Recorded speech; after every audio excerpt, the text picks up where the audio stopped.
की कॉन्सेप्ट जो हमें पता है कि यार ये तो आने ही वाले हैं। जैसे ही एग्जाम मेरे सामने आया, भाग मिल्खा भाग वाले कई सॉन्ग्स थे इंस्पिरेशनल, वो सुन जाता था। लेकिन एग्जाम में वही गाने चल रहे होते थे बार बार बार बार बार बार। अगर पहले 30 मिनट अच्छे से चले गए तो वही मोमेंटम आगे तक कैरी फॉरवर्ड होगा और टेंशन भी नहीं होगा, स्ट्रेस भी बहुत ही मिनिमाइज हो जाएगा। हेलो एवरीवन, कैसे हैं आप सब? होपिंग दैट आप सब बहुत बहुत अच्छे होंगे। लेकिन मैं जानता हूँ ये समय बड़ा नर्वस वाला होता है ना, बड़ा टेंशन वाला होता है। कैसा होगा एग्जाम, कैसा लेवल आएगा, मेरा कैसा हो पाएगा, किन टॉपिक से ज़्यादा क्वेश्चन आएंगे, टफनेस लेवल कैसा होगा।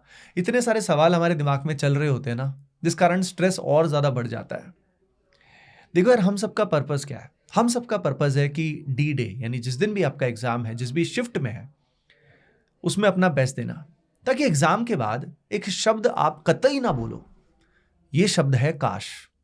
बहुत बार हम बाद में बोलते हैं एग्जाम हॉल से निकलने के बाद, काश यार ये सवाल मैं कर लेता, काश थोड़ा सा टाइम मुझे मिल जाता, अरे यार ये सवाल तो बहुत आसान थे, मैंने ठीक से टाइम मैनेज नहीं किया, अरे यार मैं पैनिक कर गया था, इस कारण ये सवाल नहीं हुआ, ये तो बहुत आसान था। तो आज के इस वीडियो का एकमात्र पर्पस यही है कि भैया तुम्हारे अंदर कॉन्फिडेंस जो है वो ऑलरेडी है कहीं ना कहीं, उसको जागृत कर देना ताकि आप अपना डी डे पे बेस्ट दे पाओ। तो आगे बढ़ने से पहले इसीलिए आपको सबसे पहले लाइक करना है। किसके लिए? खुद के लिए, क्योंकि आप अपना बेस्ट देकर आने वाले हो। और कमेंट सेक्शन में अभी वीडियो को पॉज करके बताओ कि कौन से शिफ्ट में आपका एग्जाम होने वाला है। चलिए सबसे पहले मैं आपके साथ शेयर करता हूं एक स्पेशल ट्रिक जो मैं खुद जब जेई का प्रिपरेशन करता था, मैं इसका यूज करता था और मेरे लिए बहुत वर्क करती थी, है ना। याद रखिए, पहले 30 मिनट सबसे इंपॉर्टेंट होते हैं। जो भी पेपर का मोमेंटम बनता है ना, वो पहले 30 मिनट में बनता है। अगर पहले 30 मिनट अच्छे से चले गए तो वही मोमेंटम आगे तक कैरी फॉरवर्ड होगा और टेंशन भी नहीं होगा, स्ट्रेस भी बहुत ही मिनिमाइज हो जाएगा। अब इस पहले 30 मिनट में आपको करना क्या है, कौन से चैप्टर करने हैं, तो इसका तरीका पहले से ही माइंड में रखो। देखिए, एग्जाम के दिन खास तौर पे एक कॉन्सेप्ट होता है कॉग्निटिव ओवरलोड का, जिसमें दिन में जितने ज्यादा डिसीजंस आप लेते हो ना, माइंड उतना ही हमारा गर्म हो जाता है, परेशान हो जाता है और परफॉर्मेंस डिक्रीज हो जाती है, प्रोडक्टिविटी डिक्रीज हो जाती है। हमें अपनी पीक प्रोडक्टिविटी पे रहना है, इसीलिए अपने को कुछ डिसीजंस पहले से ही लेकर रखने हैं। तो वो ट्रिक आपके साथ मैं शेयर कर रहा था। ट्रिक ये थी कि केमिस्ट्री के कुछ ऐसे चैप्टर्स जो मेमोरी बेस्ड होते हैं, जो हमें याद करने में दिक्कत आती है, जैसे कि पी ब्लॉक एलिमेंट हो गया, D and F block element हो गया, तो इस तरह के चैप्टर्स के कुछ की कॉन्सेप्ट जो हमें पता है कि यार ये तो आने ही वाले हैं।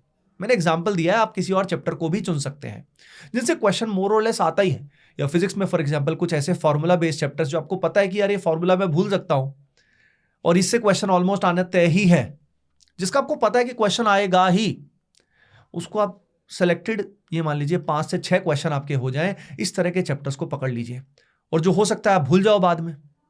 तो इसीलिए लास्ट दिन, एग्जाम से एक दिन पहले और एग्जाम वाले दिन, अगर आपका एग्जाम सेकंड शिफ्ट में है खास तौर पे, तो आप उन्हीं पर्टिकुलर चैप्टर्स को रिवाइज करेंगे। पूरा सिलेबस रिवाइज करना लास्ट मोमेंट पे, लास्ट डे में खास तौर पे पॉसिबल नहीं हो पाता। कुछ की फॉर्मूलाज रिवाइज कर सकते हैं, लेकिन अगर हम इन 5 से 7 क्वेश्चंस पे फोकस करेंगे, 8 क्वेश्चंस पे फोकस करेंगे, उन चैप्टर्स पे ही फोकस करेंगे, तो होगा क्या, आपको पता है कि एग्जाम आते ही तुम्हें करना क्या है। अब मैं क्या करता था, जैसे ही एग्जाम मेरे सामने आया, यानी क्वेश्चंस मेरे सामने आए, तो मैं सीधा केमिस्ट्री के अंदर उन सवालों को ढूंढता था जो डायरेक्टली कोऑर्डिनेशन केमिस्ट्री से या पी ब्लॉक से या डी एंड एफ ब्लॉक से आए हैं, और डायरेक्टली उन पर मैं पहुंच जाता था, हमला करता था और सबसे पहले उन सवालों को सॉल्व करता था, क्योंकि वो मेमोरी बेस्ड होते हैं। उनमें ज्यादा बुद्धि लगाने की जरूरत होती है क्या? नहीं होती है ना। तो वो सवाल हमारे खट से हो जाते हैं। इसी तरीके से फिजिक्स में या मैथमेटिक्स में भी हम कोई ना कोई चैप्टर पकड़ सकते हैं। मान लीजिए कुल मिला के ऐसे 10 to 15 क्वेश्चंस का आपने जुगाड़ कर लिया और पहले 30 मिनट में आपने लगभग 15 क्वेश्चंस इस तरह के अगर सही कर दिए, तो सोचिए आपका कॉन्फिडेंस कितना हाई हो जाएगा। यानी आपको ये चैप्टर्स पकड़ने हैं, ठीक है। और ये चैप्टर्स पकड़ के इन्हीं पे ही लास्ट दिन, एग्जाम से एक दिन पहले और एग्जाम डे पे अगर आपके पास समय है तो इन्हीं पे ध्यान देना है, पूरे सिलेबस पे एक बार नहीं करना है। अब पहले 30 मिनट में अगर आपके 15 क्वेश्चन सही हो जाते हैं, तो सोचिए कितना कॉन्फिडेंस आपका हाई हो जाएगा, आपको मोमेंटम बिल्ड हो जाएगा। यानी आप लगभग जो मेमोरी बेस्ड या डायरेक्ट फॉर्मूला बेस्ड क्वेश्चंस हैं वो खट से सॉल्व कर पाओगे। यानी लगभग आपके 40 से 50 मार्क्स तो पहले 30 मिनट में आ सकते हैं। अब उसके बाद एक और पॉइंट मैं बताना चाहूंगा, कभी कभी एग्जाम में क्या होता है, हम जब क्वेश्चंस ट्राई कर रहे होते हैं तो कई बार एक स्ट्रेच में 2 या 3 क्वेश्चंस ऐसे आ जाते हैं जो रिलेटिवली टफ होते हैं और हम ट्राई करते हैं, लेकिन फिर सॉल्व नहीं होता, ट्राई करते हैं फिर सॉल्व नहीं होता। तो कई बार इससे बहुत डिमोटिवेशन हो जाता है, क्योंकि 2-3 क्वेश्चन ट्राई किए और ट्राई करने के बाद अगर 10 मिनट्स चले गए तो हमें लगता है यार 10 मिनट चले गए और अब तक मेरे मार्क्स कुछ भी नहीं बढ़ पाए हैं। तो बहुत डिमोटिवेशन और एकदम से पैनिक आ सकता है। तो आपको क्या करना है मैं आपको बताता हूँ। एक टेक्निक आपको बताता हूँ, जो मेडिटेशन की एक टेक्निक है जो बहुत ही इफेक्टिव है, जिसको नहीं भी आता वो भी कर सकता है। बहुत सिंपल है। आप थोड़ा सा पानी पीजिएगा, हल्का सा पानी पीजिएगा, और जब भी आपको पैनिक हो, टेंशन हो, तो आप आराम से बैठ जाइए आंखें बंद करके कुछ मिनट के लिए, कोई नुकसान नहीं होगा, ठीक है। और आंखें बंद करके सिंपली ब्रीदिंग करिए, है ना। सांस लीजिए थोड़ी गहरी, डीप ब्रीदिंग कीजिए, होल्ड कीजिए यहाँ पे, और फिर धीरे धीरे छोड़िए। इसी तरीके से सांस पे ध्यान दीजिए, बस focus on the breath, breath को ऑब्जर्व करना है और कुछ नहीं करना है। तो जो भी ओवर थिंकिंग, पैनिक है ना, मैं आपको बता रहा हूं, मिनिमम 10 ब्रेथ्स में, 10 जब डीप ब्रेथ्स लोगे, जिसको लेने में आपको लगभग लगेगा, ज्यादा टाइम लगेगा, 1 मिनट 2 मिनट लगेंगे, आप बहुत रिलैक्स फील करेंगे। इमीडिएट बेनिफिट है इसका। तो इस समय जब भी पैनिक फील करो, ये पहले से प्रैक्टिस करके देख लो, एग्जाम से पहले ही, आप अभी करके थोड़ी देर बाद देख सकते हो इसको। ये बहुत ही बेनिफिशियल मेथड होता है, डीप ब्रीदिंग टेक्निक, जिससे हमारा ओवरऑल थॉट्स का जो क्लटर है ना, वो कम हो जाता है और हम उतना प्रेजेंस ऑफ माइंड में जी सकते हैं। समझ रहे हो? तो ये आपको बहुत हेल्प करेगा। अगली बात होती है सिली मिस्टेक्स को मिनिमाइज करना, है ना। सिली मिस्टेक्स मेनली क्यों होती है पता है आपको? सिली मिस्टेक्स मेनली इसलिए होती हैं because of lack of presence of mind. हम कर रहे होते हैं कुछ और, यानी एक सवाल कर रहे होते हैं, दिमाग में कुछ और चल रहा होता है। जैसे कंप्यूटर की स्क्रीन पे हमने काफी सारे सवाल देख लिए होते हैं पहले से। इसीलिए एक इंपॉर्टेंट बात यह है कि जब हम क्वेश्चंस का सिलेक्शन कर रहे हैं ना, जैसे मान लीजिए जो सबसे पहले मैंने बताया 10 से 15 क्वेश्चंस, 10 से 15 चैप्टर्स की अगर हम बात करें, जिनको आप रिवाइज करके गए हो, जो मेमोरी बेस्ड या फॉर्मूला बेस्ड क्वेश्चन आएंगे, आप जब उनका सिलेक्शन कर रहे हो, तो आप सारे सवालों को बहुत गहराई से मत देखना, ठीक है। नहीं तो हमें पहले से ही डर लगने जाएगा, यार ये इस चैप्टर से भी सवाल आ गया, यार ये तो मेरे को आता नहीं है। तो पहले से उनको इतना गहराई से मत देखो। पहला आपका काम होना चाहिए सिर्फ आइडेंटिफाई करना कि कौन से चैप्टर से है और किस टॉपिक से आया, ये अपना काम होना चाहिए। इससे क्या फायदा होगा? इससे आपके दिमाग में वो जो क्वेश्चंस जो आपने स्क्रॉल करके एक बार देखे ना, वो आपके दिमाग में नहीं रहेंगे। जब वो आपके दिमाग में नहीं रहेंगे, तो जिस समय स्क्रीन पे आपके सामने जो सवाल आएगा, जो तू अटेम्प्ट कर रहा होगा ना, उसी पे तेरा दिमाग चलेगा। ये बहुत गेम चेंजिंग बात है कि जिस सवाल पे तू फोकस कर रहा है ना, उसी सवाल पे मतलब अगर सारा अटेंशन दे रहा है, फालतू कुछ ओवर थिंकिंग नहीं चल रहा है, तो तू अपना बेस्ट दे पाएगा। और अगेन इसके लिए मैंने जो मेडिटेशन टेक्निक बताया, इसका बहुत इंपॉर्टेंट रोल रहता है, ठीक है। इससे आप प्रेजेंस में, उसी प्रेजेंट मोमेंट में फोकस कर सकते हो, उस समय किसी और सवाल के बारे में नहीं देखना। इसलिए बहुत बार सवाल हम मिसरेड कर लेते हैं एंग्जाइटी के चक्कर में, जल्दी से आगे जाने में, कि अगला देखना है, पिछला देखना है। नहीं, उसी सवाल को ठीक से पढ़ो, स्टेटमेंट्स क्या है ठीक से पढ़ो, पूछा क्या है ठीक से पढ़ो। इसका एक और मेथड मैं आपको बता रहा हूं। हर एक सवाल को एक बार जैसे ही आपने रीड किया, इसमें रीडिंग कॉम्प्रिहेंशन एबिलिटी बड़ी इंपॉर्टेंट होती है। रीड करने के बाद खुद से एक बार पूछो कि सवाल पूछना क्या चाह रहा है। सीधा जंप मत करो क्वेश्चन सॉल्व करने में, असल में वो चाह क्या रहा है, वो पहले एब्जॉर्व करना बहुत जरूरी है। अगर हमने पहचान लिया कि सवाल पूछ क्या रहा है, क्योंकि बहुत बार यही प्रॉब्लम आती है, हम सवाल को ठीक से समझते नहीं है और अटेम्प्ट करना शुरू कर देते हैं। अब ये बताइए, बिना समझे अगर उसको अटेम्प्ट करना शुरू कर देंगे, तो हो सकता है सवाल में बीच में ही रुक जाए।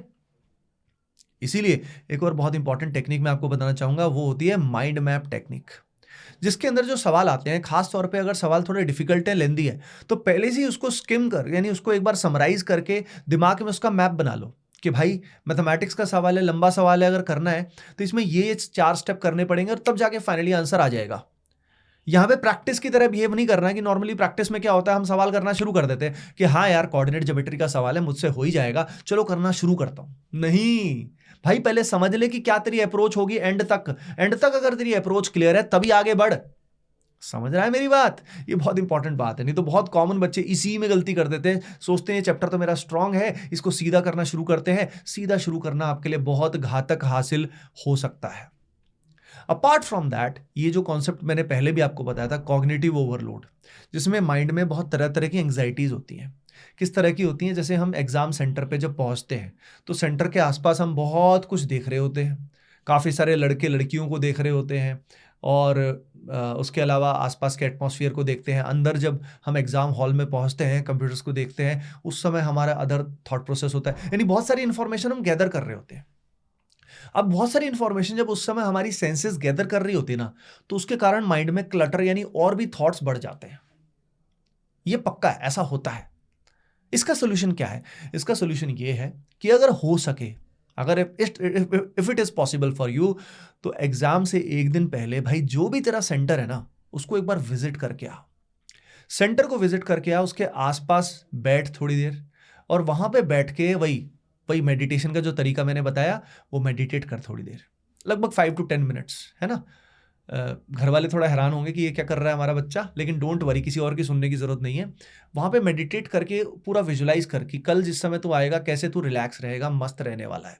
तो उस पूरे एनवायरनमेंट को, क्योंकि अगले दिन जब तू एग्जाम देने आएगा तो वहां पूरा क्राउड होगा, तो इतने क्राउड को देख के भी हम कई बार पैनिक कर जाते हैं, परेशान हो जाते हैं कि यार कुछ बच्चे पढ़ रहे होते हैं, कुछ बच्चे कुछ कर रहे होते हैं। तो अब अगले दिन जिस दिन एग्जाम है, एग्जाम के दिन खासतौर पे सेंटर पे सही समय पे पहुंच जाना है तेरे को, क्योंकि तेने पहले रूट देख रखा है, तो पूरे रूट से भी तो कंफर्टेबल है, तेरे को पता है कि कहाँ कहाँ पे क्या है, तो तेरे को किसी तरह की एंग्जाइटी नहीं होगी। तेरे को पता है तो एग्जाम सेंटर टाइम पे पहुंच जाएगा, तेरी हेल्थ ठीक है, सब कुछ तेरा सॉर्टेड होना चाहिए दिमाग में, उस दिन के लिए पहले से ही प्लान होना चाहिए, समझ रहा है। अब तुम एग्जाम हॉल से जब पहले पहुंचा, जब तक सेंटर में एंट्री नहीं देते, तो उससे पहले अपनी एनर्जी को कंजर्व रखना है, क्योंकि बहुत बार हम क्या करते हैं ना, ट्रैवलिंग के अंदर एनर्जी बहुत सारी डिस्ट्रॉय कर देते हैं, उसके बाद जब बैठे होते हैं उल्लुओं की तरह, पागलों की तरह इधर उधर देखते रहते हैं। अरे भाई देख मत उस समय, या तो जो कर रहा है उसको थोड़ा रिवाइज कर ले, फॉर्मूले रिवाइज कर ले, या आराम से मेडिटेट कर, चिल, या भगवान को याद कर, नाम जप कर ले, जो तेरे को सही लगे वो कर ले, लेकिन इतना इनपुट दिमाग में नहीं आना चाहिए कि देख रहा है उस समय भी,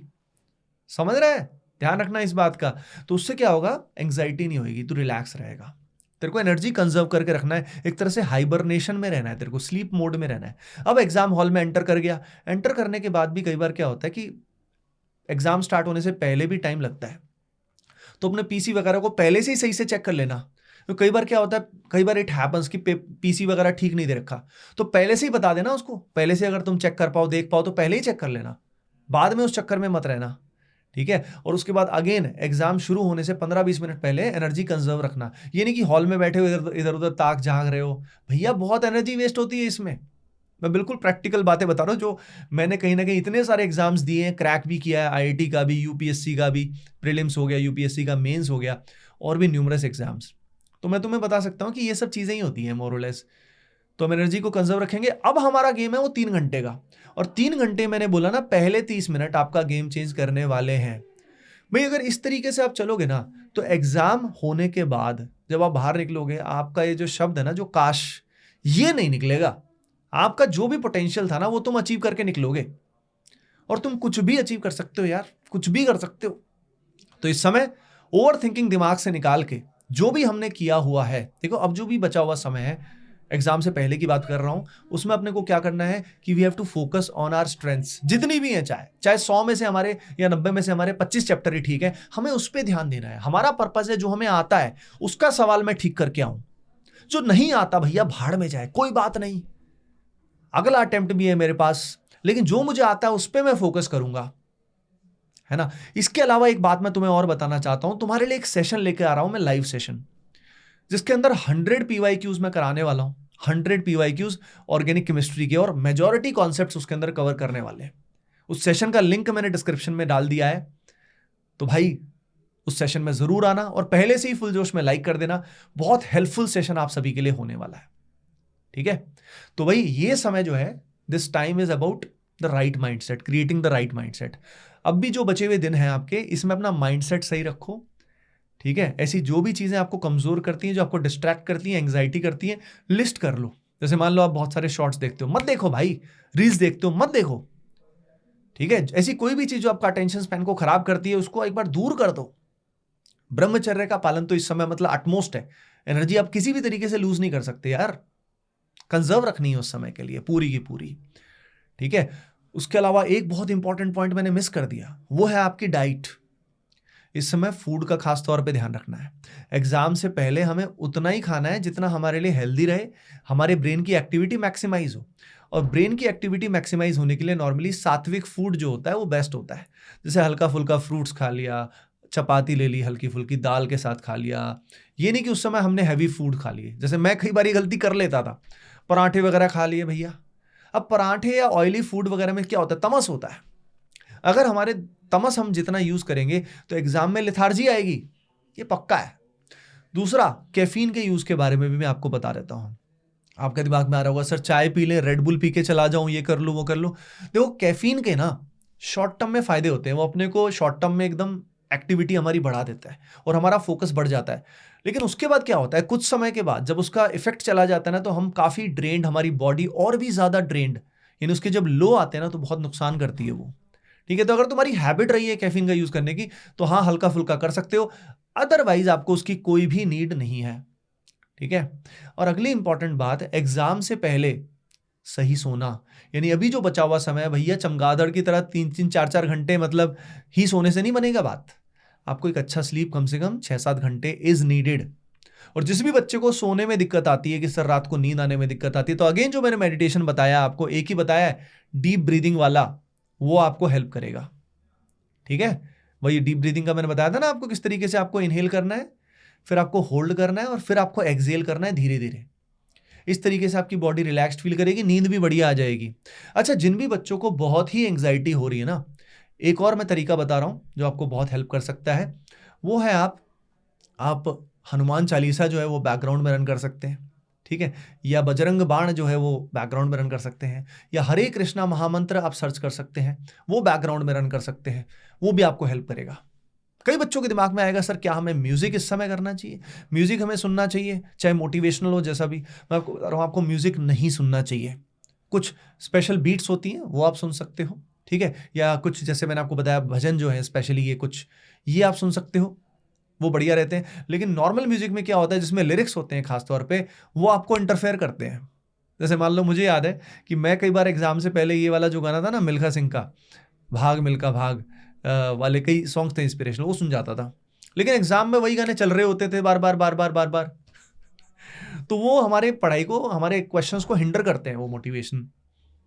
बात समझ में आ रही तुम्हें? ठीक है, तो फालतू के इमेजेस, फालतू के क्वेश्चन, ये जो म्यूजिक है ये सुनने की जरूरत नहीं है, ना ही फालतू के विजुअल्स देखने की जरूरत है, वो भी अपने को इंटरफेयर करते हैं। तो कोई भी ऐसा कंटेंट जो आपको डिस्ट्रैक्ट कर रहा है भैया, उससे दूर रहना है। ठीक है, नहीं तो कई बच्चे सोचते हैं कि इस समय चिल करने के चक्कर में हम भैया चिल कर लें। नहीं, कीप योरसेल्फ बिजी, लिख लिख कर देखो अपने फॉर्मूलाज को, कुछ की क्वेश्चंस को प्रैक्टिस करो, लगे रहो, लेकिन मस्त हो जाओ। अब डरने का नहीं है भैया, अब अपने को करके दिखाना है, अपना बेस्ट देना है जो हम कर सकते हैं। ठीक है, चलो यार, होपिंग दैट ये जो पर्टिकुलर वीडियो है, इस वीडियो से आपको सारे सवालों के जवाब मिल गए होंगे। पसंद आया है तो लाइक तो करना बनता है। ठीक है, चलो फिर मिलते हैं अगले सेशन में। Bye bye, take care and keep doing well, love you all.